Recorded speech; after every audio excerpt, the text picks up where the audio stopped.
Il mio rapporto con la Sardegna è molto importante perché è stata la prima città fuori dalla Spagna che ho fatto con la mia compagnia, la prima tournée che ho fatto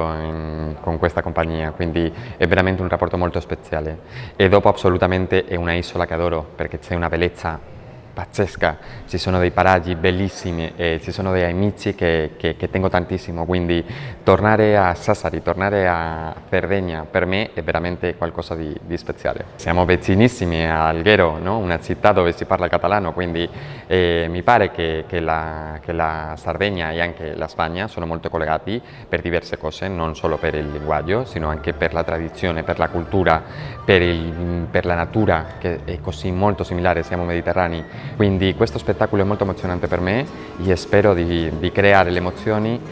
al pubblico che viene, che ho saputo che è sold out, quindi mi fa tantissimo piacere e sono contentissimo. Lo più bello che ho scoperto è che alla fine il flamenco non è solo uno stile di danza, è una forma di comunicare, è una forma di essere. Quindi io utilizzo il flamenco